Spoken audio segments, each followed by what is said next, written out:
Hello बच्चों, आपका स्वागत है पार्ट 17 ऑफ रेजोनेंस में, जहां मैं डिस्कस करने वाला हूं आपके साथ बहुत इंपॉर्टेंट टेक्निक्स। और सबसे ज़्यादा डाउट इसी पार्ट से मुझे पूछे जाते हैं सारे बच्चों द्वारा, क्योंकि कंपटीशन के लिए भी बहुत इंपॉर्टेंट है। BITSAT, NEET, AIIMS, VIT Vellore, IIT JEE, सारे एग्जाम्स में ये इंपॉर्टेंट है। और ये आ सकता है, बेसिसिटी के सवालों में बहुत चांस होता है। तो चलो हम इसको डिस्कस करते हैं आपके लिए कि यहाँ पे क्या पढ़ना है। और आज मैं आपको बहुत से इंपॉर्टेंट ट्रिक्स बताने वाला हूं, तो आप बने रहो, ठीक है। चलो देखते हैं। ग्वानिडीन, ग्वानिडीन की बात करते हैं। बहुत इंपॉर्टेंट हमारा एक सिस्टम होता है ग्वानिडीन। ये वर्ल्ड का स्ट्रॉन्गेस्ट ऑर्गेनिक नाइट्रोजनस बेस है। मतलब कि इसमें जो बेसिसिटी है इसकी काफी ज्यादा होती है ऑर्गेनिक कंपाउंड्स के, सारे ऑर्गेनिक कंपाउंड्स में जिनमें नाइट्रोजन होता है। और नाइट्रोजन के क्वेश्चन तो बहुत आते हैं बेसिसिटी में, तो ठीक है। तो ये बात आपने समझी। लेकिन क्या ये हमेशा ही बहुत इतना पावरफुल होता है? एक्स्ट्रा ऑर्डिनरी नहीं। ये weaker then inorganic hydroxide basis होता है, उससे कमजोर होता है। बट ऑर्गेनिक नाइट्रोजनस बेसिस में सबसे तगड़ा होता है। अब ये दिखता कैसा है, ये देखते हैं। तो दिखता ये ऐसा है, NH2C double bond NH NH2। आप देख सकते हो यहां 3 बेसिक साइड्स हैं, तो ये अच्छा बेस हो सकता है, इसीलिए स्ट्रॉन्ग माना गया है। ये ग्वानिडीन है। और अगर ये ग्रुप किसी दूसरे मॉलिक्यूल पे हम बोल देते हैं ये ग्वानिडीन सिस्टम है। और ग्वानिडीन सिस्टम कहीं भी देखें, आंख बंद करके उसको स्ट्रॉन्गेस्ट मार्क कर देना अगर ऑर्गेनिक नाइट्रोजनस बेस पूछा जाए। तो चलो लेट्स से, अब इसमें हमें पता करना है ये बेस है तो कौन सी साइट एक्स्ट्रा ऑर्डिनरी बेसिक है। इन तीनों नाइट्रोजन में सबसे अच्छा बेस साइट, बेसिक साइट कौन सी है? तो let's call this site X, let's call this site Y, let's call this site Z।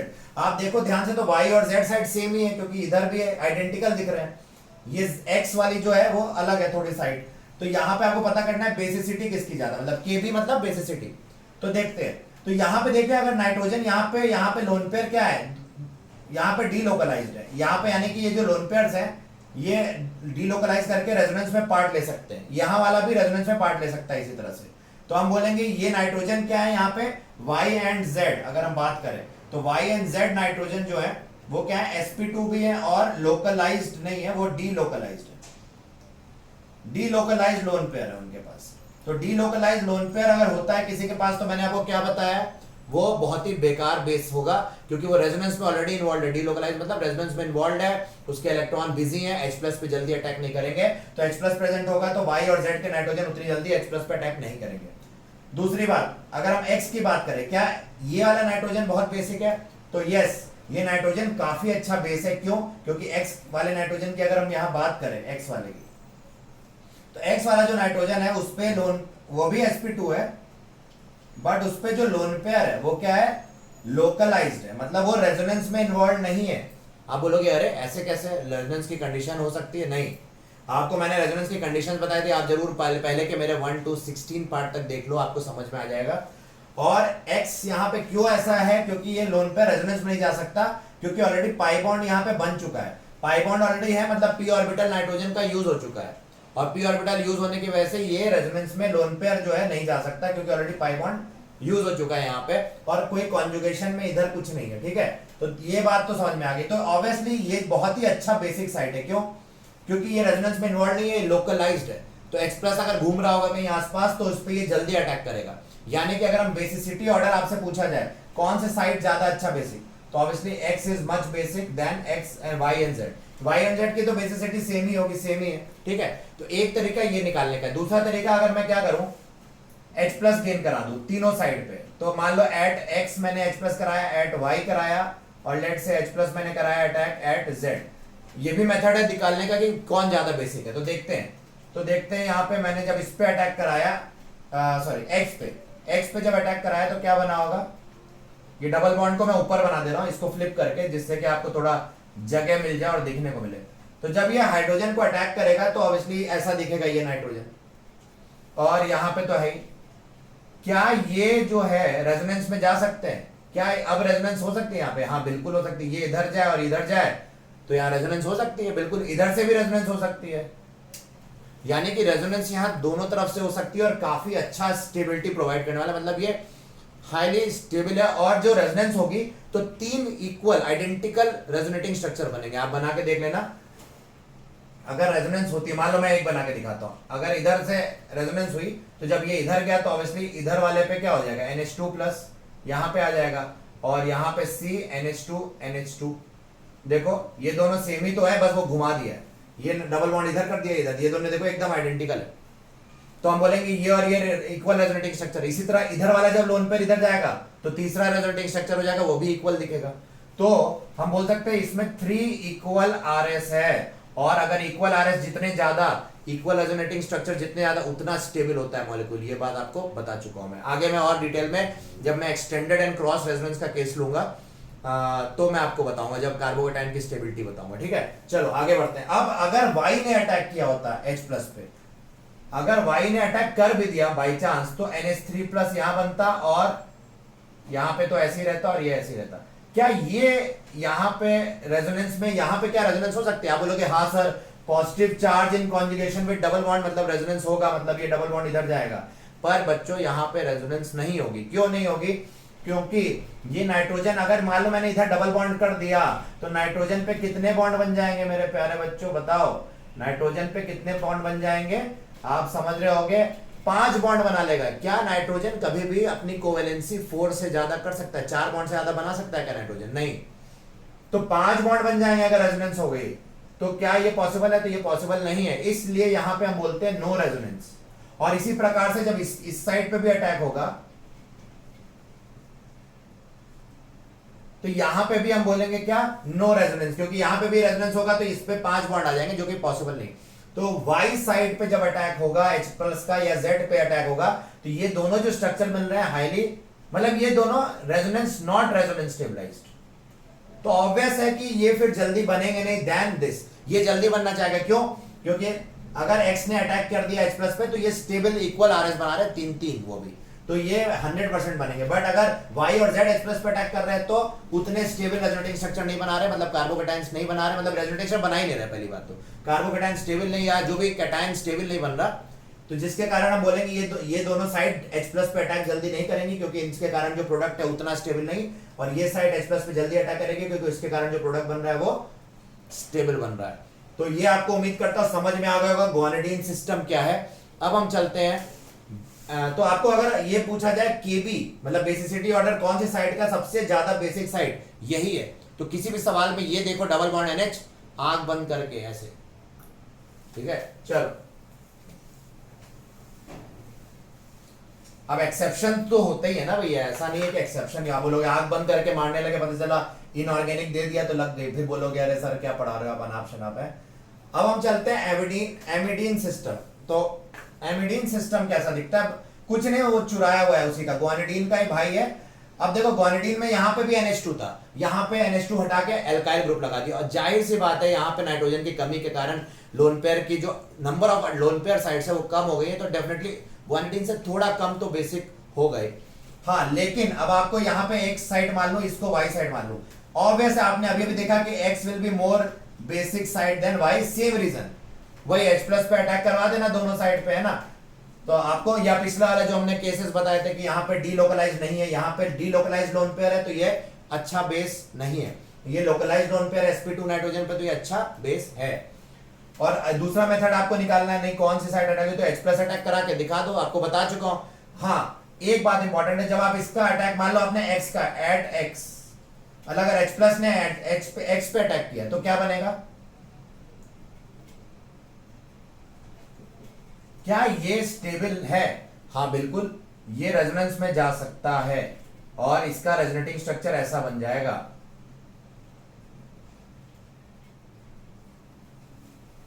क्या ये दोनों एक ही जैसे दिख रहे हैं? बिल्कुल सेम ही आइडेंटिकल है। तो यहां पे हम बोलेंगे इनमें और कहीं तो रेजोनेंस हो नहीं सकती, तो 2 इक्वल आरएस है।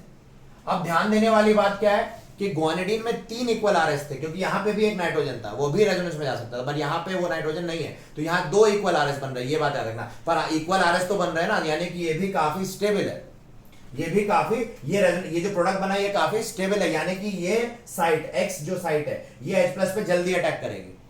अगर Y साइड ने अटैक किया होता, तो यहां जगह नहीं है, मैं यहां बना दे रहा हूं, अगर Y ने अटैक किया होता एट Y, तो क्या होता?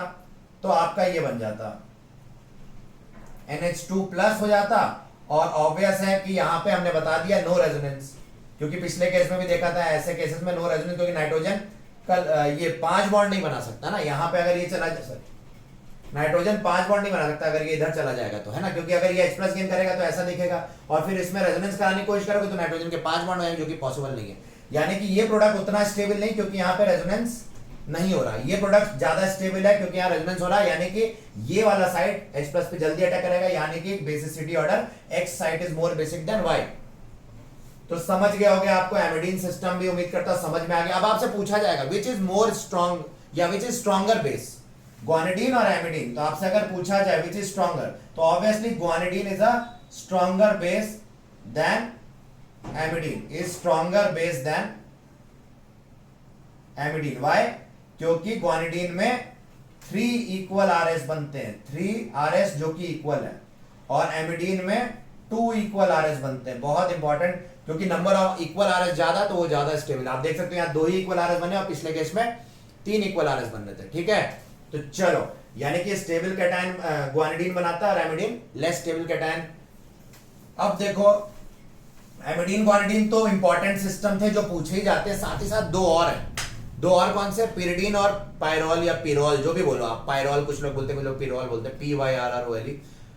प्रोनाउंस आप जैसे करो, प्रोनाउंसिएशन यहाँ पे उतना इंपॉर्टेंट नहीं जितना आपको कॉन्सेप्ट समझना है। तो चलो स्टार्ट करते हैं। यहाँ पे आप बात कर सकते हो, पिरिडीन सिस्टम ले लेते हैं ना। पिरिडीन सिस्टम, पिरिडीन का फॉर्मूला C5H5N होता है। आप इसका स्ट्रक्चर जानते हो, पिरिडीन ऐसा दिखता है, और आपको यह भी मालूम है पिरिडीन एक एरोमेटिक कंपाउंड है। ऑलरेडी एरोमेटिक है तो स्टेबल है ना। क्या ये H+ को लेगा?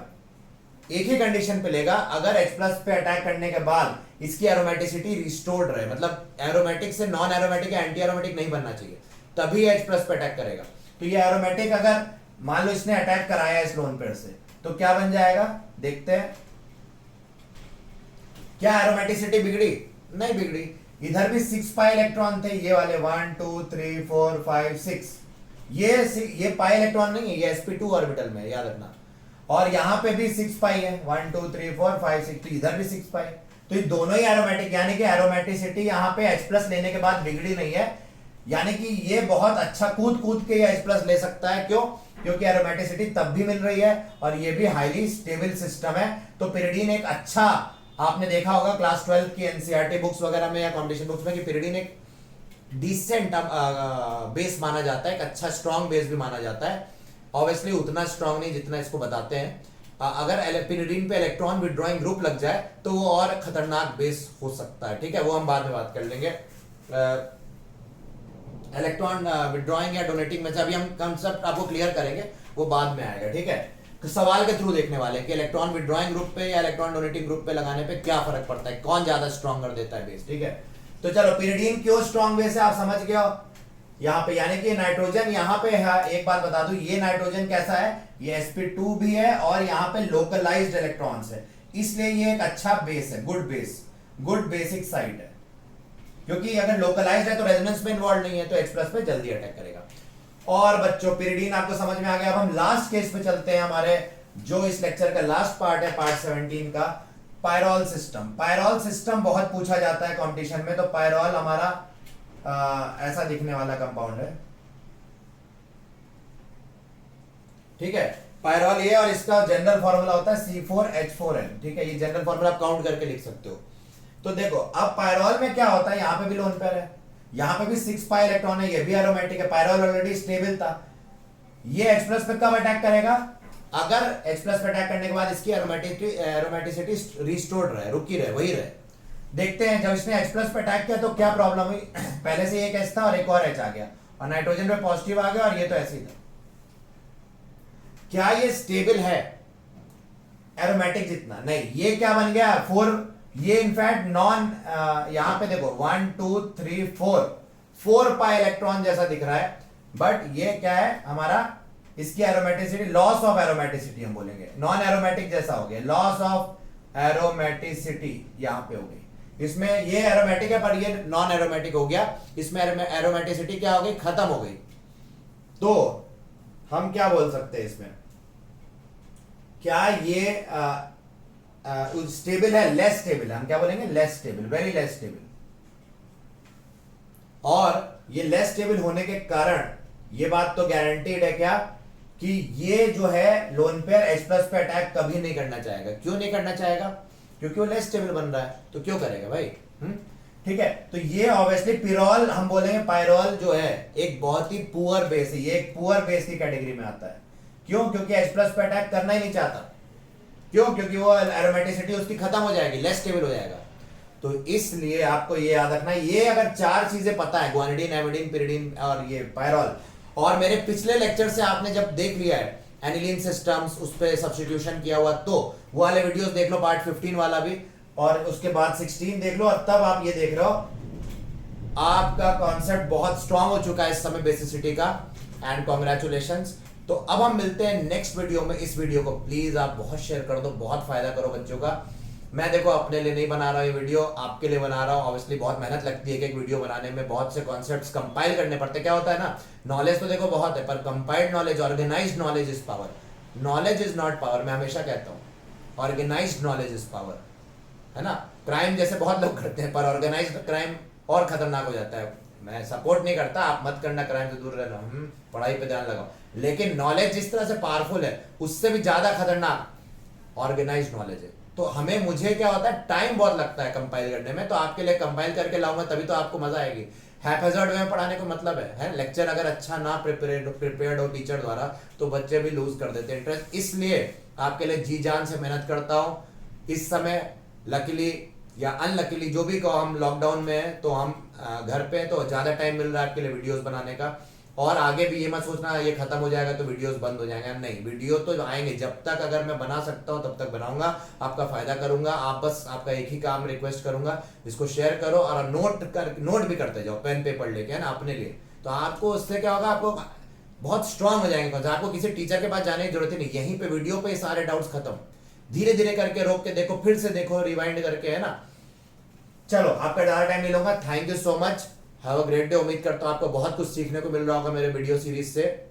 आपके लिए और बनाऊंगा, आप चिंता मत करो। जो लोग एकदम बुरी हालत में, जो टीचर्स नहीं पा रहे हैं, जिनके पास टीचर है पर उतने आपको कॉन्फिडेंस नहीं दिला पा रहे हैं, आप मेरे साथ जुड़ो। और मैं टीचर्स से भी रिक्वेस्ट करता हूं, जो टीचर्स ट्रेनिंग मेरे से ले रहे हैं, आप भी इस पे बने रहो, आप भी अपना फायदा उठाओ, अच्छे से ट्रेन होना।